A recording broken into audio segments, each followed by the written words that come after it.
Hello everyone, welcome back to the channel. और SQL की series में मेरी ये शायद 8th वीडियो है और मैं इसमें ऑटोमेशन पे जाने वाला हूँ और एसक्यूएल ट्रिगर के बारे में पढ़ने वाला है। Trigger is a very most important topic. अगर आप डेटाबेस कनेक्शंस बनाते हो और किसी सॉफ्टवेयर डेवलपमेंट टीम का हिस्सा हो तो वहाँ पे एसक्यूएल ट्रिगर बहुत ज़रूरी होता है। उसमें क्या होता है कि अगर लेट सपोज कि एक मेरा एक्शन परफॉर्म हो रहा होता है तो दूसरा एक्शन अपने आप परफॉर्म हो जाता है, मुझे उसमें चेंजेस करने की ज़रूरत नहीं होती। तो सबसे पहले चालू करते हैं कि ट्रिगर किस तरीके से बना सके और कितने टाइप के ट्रिगर्स होते हैं। और मैं आपको कहीं नोट्स या पीपीटी के थ्रू नहीं बता रहा हूँ, इसके ही थ्रू बता रहा हूँ कि ट्रिगर्स के अंदर कितने तरीके के हैं। आई थिंक 6 तरीके के ट्रिगर होते हैं।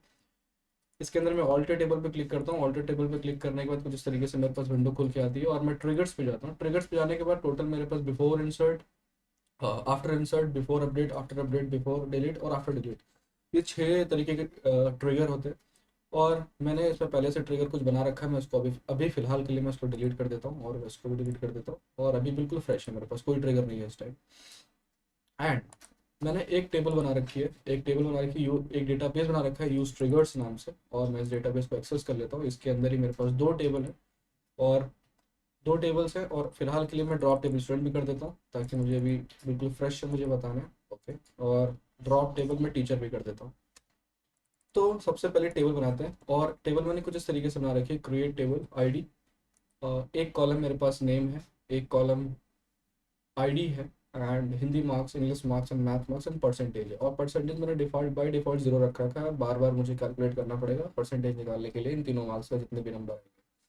मैं इसको सिंपली रन करता हूँ एंड इंसर्ट करने की कोशिश करता हूँ कुछ कुछ वैल्यूज़। और आपको पता है कि ये अगर शुरुआत से बने हैं सीरीज के अंदर तो आपको पता होगा इंसर्ट कैसे करते हैं। वैल्यू मैं इंसर्ट करता हूँ। इंसर्ट जैसे करोगे, इंसर्ट मेरे पास 2 वैल्यूज हो चुकी हैं। इंसर्ट 5 एंड 6 कॉलम से, और मैंने आईडी इन प्राइमरी के रखता हूँ, डुप्लीकेट नहीं डाल सकता। सेलेक्ट स्टार फ्रॉम स्टूडेंट करूंगा, सेलेक्ट स्टार फ्रॉम स्टूडेंट करूंगा तो परसेंटेज 0 दिखाई पड़ेगा। ओके, तो यहाँ पर परसेंटेज 0 दिखाई पड़ रहा है, बट मैं ऐसा कुछ चाहता हूँ कि मुझे बार बार परसेंटेज कैलकुलेट ना करना पड़े और परसेंटेज अपने आप इसके अंदर इंसर्ट हो जाए। So what I have to do, I have to go to the trigger tab, और मैं इसी टेबल को दोबारा से रिफ्रेश करता हूँ। और यहाँ पर अभी मैंने एक टेबल सिर्फ क्रिएट कर रखा है और स्टूडेंट पे जाता हूँ, मैं ऑल्टर टेबल पर क्लिक करता हूँ। मुझे एक्चुअल में लगाना है कि बिफोर इंसर्ट करने से पहले मेरी वैल्यू जो है, परसेंटेज वाले कॉलम की वैल्यू भी यहाँ पर कैलकुलेट होकर आ जाए। तो मैं बोलूँगा कि सेट, और जब वैल्यू इंसर्ट ही नहीं हुई है तो वो मेरी कॉलम न्यू रहेगा, वो एज ए न्यू रहेगा। यहाँ पे न्यू और ओल्ड का कंसेप्ट समझना पड़ेगा, मैं कभी किसी और वे अच्छे से उसको समझाऊंगा कि न्यू और ओल्ड का कंसेप्ट क्या होता है।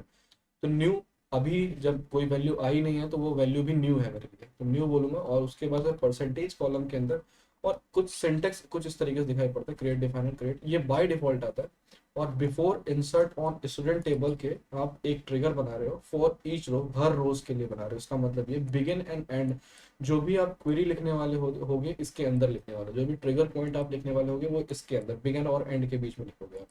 तो मुझे क्या, मेरा जो मोटिव है इस ट्रिगर को बनाने का, मुझे बार बार परसेंटेज की वैल्यू कैलकुलेट ना करनी पड़े, वो अपने आप कैलकुलेट करके इंसर्ट करने से पहले ही वो आ जाए। इंसर्ट करते समय जब इंसर्ट करूँ उसी टाइम मेरी परसेंटेज की वैल्यू कैलकुलेट होकर आ जाए। तो उसी के लिए मैं कर रहा हूँ यहाँ पे, और मैं परसेंटेज करता हूँ। परसेंटेज के बाद कितनी वैल्यू है मेरे पास वैल्यूज हैं, अगर कौन कौन सी वैल्यू जो हिंदी मार्क्स है और कौन से टेबल का काम, टेबल है मेरे पास न्यू टेबल, और सॉरी स्टूडेंट है, और वो भी वैल्यू न्यू ही होने वाली क्योंकि मैंने अभी इंसर्ट ही नहीं करी कभी आज तक, तो वो न्यू ही होने वाली है। और किस किस कॉलम की मदद से मुझे चीज़ें चाहिए, मेरे को हिंदी मार्क्स और इंग्लिश मार्क्स और मैथ्स मार्क्स चाहिए, तो मैं इसको कॉपी कर लेता हूँ, न्यू डॉट हिंदी मार्क्स, और उसके बाद से फिर प्लस ऑपरेटर लगाता हूँ, और उसके बाद से फिर new dot English marks, control C and control V, and फिर प्लस, फिर न्यू डॉट मैथ्स मार्क्स। और परसेंटेज निकालने का अगर फॉर्मूला आपको पता हो तो अच्छी बात है, नहीं तो ये मार्क्स उसके बाद divided by total marks, divided by total marks जितने भी, क्योंकि 100 नंबर का मेरा अगर एग्जाम हो रहा तो 300 मार्क्स का, और उसके बाद मैं टोटल इंटू 100 कर देता हूँ। इंटू 100 मेरी टोटल क्वेरी लिख के आ गई है, मैंने क्वेरी लिख दिया, मेरे पास एरर सब कुछ सब सही हो जाएंगे। मैं यहाँ देखता हूँ कि न्यू परसेंटेज के अंदर मुझे क्या करना है, Hindi marks, English marks, maths marks का सम करना, उसका परसेंटेज निकाल देना। सिंपल, मैं अप्लाई करूंगा और अप्लाई करने के बाद मैं देखता हूँ कि इसके अंदर किस तरीके से काम हो रहा है, और मैंने फिनिश कर दिया। फिनिश, और मैं चलता हूँ स्टूडेंट टेबल के अंदर चलता हूँ, और फिर से अब एक कोई और वैल्यू में इंसर्ट करने की कोशिश करता हूँ। क्या, पहले डिफॉल्ट डालने पर मेरा 0 आ रहा था, बट अब क्या होगा, मैं वहाँ पे यहाँ पे 1 कर देता हूँ और नमन की जगह पे कोई और नाम लिख देता हूँ। उसके बाद से लेट सपोज उसके हिंदी में जो मार्क्स आए हैं वो 87 है, एंड इसमें 65 है, और इसमें 45 है, और मुझे परसेंटेज कैलकुलेट करना है। और मैं इसको सिंपली रन करूँगा। रन करने के बाद देखते हैं कि वैल्यू चेंज हुई है, ऑफकोर्स चेंज हुई है। स्टडी स्टार फॉर्म स्टूडेंट करता हूँ, करने के बाद देखता हूँ तो मेरे पास 65.66 परसेंटेज बन के आ गया। अब मुझे कुछ नहीं करना पड़ा और 65.66 परसेंटेज यहाँ पे बन के तैयार हो गया।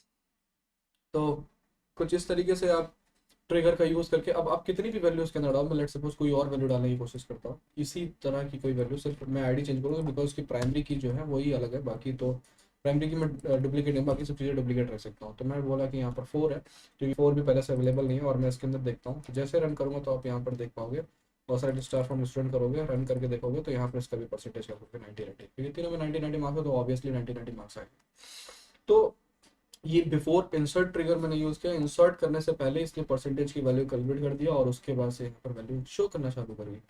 एंड एक ट्रिगर और यूज़ करता हूँ, एक ट्रिगर ये यूज़ करने वाला हूँ मैं आफ्टर आफ्टर इंसर्ट यूज़ करूँगा कि वो किस तरीके से काम करेगा। आफ्टर इंसर्ट करने के लिए मैं एक टेबल आपको बना देता हूँ। एक पहले टेबल क्रिएट करता हूँ कि अगर मेरे पास एक टेबल स्टूडेंट नाम की टेबल है तो मैं एक टेबल टीचर नाम की बना देता हूँ कि सेलेक्ट क्रिएट टेबल टीचर, और उसके अंदर आईडी एंड नेम बाहर कर देता हूँ। ओके, मैं ये चाहता हूँ कि लेट सपोज किसी ने अगर स्टूडेंट टेबल में एंट्री करी है तो बाय डिफॉल्ट बिना इंसर्ट किए टीचर टेबल के अंदर आईडी और मेरी नेम वाली जो फील्ड है वो मेरे पास फिल हो जाए, जो भी उसने वैल्यू स्टूडेंट टेबल के अंदर इंसर्ट करी है। सो मैं क्या करूँगा कि आफ्टर इंसर्ट पे चलता हूँ और उसके बाद यहाँ पे क्लिक करता हूँ और मैं बोलता हूँ कि मुझे इंसर्ट करना है न्यू, इंसर्ट करना है इनटू किस टेबल के अंदर इंसर्ट करना है वो भी मुझे बताना पड़ेगा। मैंने टेबल पहले बना दी है या नहीं बना दी वो चेक कर लेता हूँ। अच्छा, बन गई है टेबल मेरे पास, और अभी के लिए मैं फिलहाल आपको रन करके दिखाता हूँ। सेलेक्ट स्टार फ्रॉम, मैं टीचर रन करता हूँ एंड यू विल सी कि कोई भी इसके अंदर वैल्यू नहीं है। एंड इस टेबल के अंदर चलता हूँ, ट्रिगर के अंदर, ट्रिगर में जाने इंसर्ट इनटू करता हूँ और मैं बोलता हूँ कि टीचर टेबल के अंदर डालना है, और TECHER स्पेलिंग गलत है, टीचर, और मैं बोलता हूँ कि वैल्यूज क्या क्या डालनी है, वैल्यूज डालनी है, कहाँ से लाना है, न्यू। ये भी मैं टेबल किसके, ये भी ट्रिगर किसके अंदर लगा रहा हूँ, वही स्टूडेंट टेबल के अंदर लगा रहा हूँ। न्यू डॉट, मैं बोलूँगा कि आईडी कॉमा, और फिर न्यू डॉट नेम करो, और मैं सिंपल इसको रन करूँगा और कॉलन लगा दूंगा semicolon. Insert into teacher values डाल दी, new ID new dot name, और मैं उसको अप्लाई कर देता हूँ। अप्लाई कर दिया मैंने। अप्लाई करने के बाद मैं फिनिश करता हूँ। फिनिश करने के बाद मैं देखता हूँ कि क्या मेरी वैल्यू एक्चुअल में आएगी। अभी के लिए आप सभी स्टार फ्रॉम स्टूडेंट करोगे, मैंने रन किया है। एट दिस पॉइंट अगर मैंने ट्रिगर लगाया उसके बाद से वो एक्शन परफॉर्म होना चालू होगा, पहले वाले नहीं करेगा। तो सेलेक्ट स्टार फ्रॉम टीचर करूँगा तो अभी ये मेरी जो टेबल होगी वो ब्लैंक होगी। एंड अब मैं लगाता हूँ कि एक वैल्यू उसके अंदर इंसर्ट करने की कोशिश करता हूँ कि कंट्रोल V, एंड उसकी जो वैल्यू है आईडी की वैल्यू मैं 7 रखने वाला हूँ, एंड उसके बाद इसका नाम भी चेंज कर देता हूँ। नाम रख देता हूँ सपोज कि ये, ठीक है, एंड नंबर भी चेंज कर देता हूँ, नंबर 87 कर दो, बाकी सब ठीक है। मैं जैसे रन करूंगा तो स्टूडेंट वाले टेबल का कुछ कैसा हाल होगा कि एक और 7 ऐड हो चुका होगा, 7 यहाँ पर, उसने परसेंटेज कैलकुलेट करके दे दिया होगा, 89 परसेंटेज आ गया। And select star from teacher को मैं रन करके जब देखूंगा तो इसके अंदर मेरे पास 7 एंड ऋतिका दिखाई पड़ना चाहिए, बिकॉज मैंने अगर ट्रिगर पॉइंट मेरा लगाया है और ट्रिगर मेरा सही काम कर रहा है तो बाय डिफॉल्ट वैल्यू इसमें आ जानी चाहिए automatic. Okay, because automation use कर रहा हूँ। ट्रिगर का मतलब ये होता है कि एक एक्शन परफॉर्म होने पर दूसरा एक्शन परफॉर्म हो जाए। सिंपल रन करता हूँ, रन करने के बाद देखा तो मेरे पास आईडी एंड नेम तैयार हो गया। एक और वैल्यू भी इंसर्ट करके देख लेते हैं ताकि पूरा क्लियर हो जाए कि हाँ एग्जैक्टली वर्किंग और नॉट। तो यहाँ पर मैं कर देता हूँ 8 करने के बाद मैं यहाँ पर भी नाम डाल देता हूँ, और मैं अब इसको रन करने की कोशिश करता हूँ। रन करा तो परसेंटेज का शो करेगा। And select star from teacher में रन करूंगा तो मैं इंसर्ट सिर्फ स्टूडेंट वाले में कर रहा हूँ, लेकिन टीचर वाले में ऑटोमेटिक हो रहा है because of the trigger after insert, और मैंने यहाँ देखा तो 8 ऑफ 9। तो इस क्लास के अंदर, इस वीडियो के अंदर सिर्फ मैं 2 ही ट्रिगर यूज़ कर रहा हूँ, बिफोर इंसर्ट और आफ्टर इंसर्ट, और मैं कोशिश करूँगा कि मैं आगे की और वीडियो, फर्दर वीडियोज़ में ये बाकी चारों ट्रिगर कवर करूँ। तब तक के लिए thank you, and if you are really liking this video you can like the video, subscribe the channel. Thank you.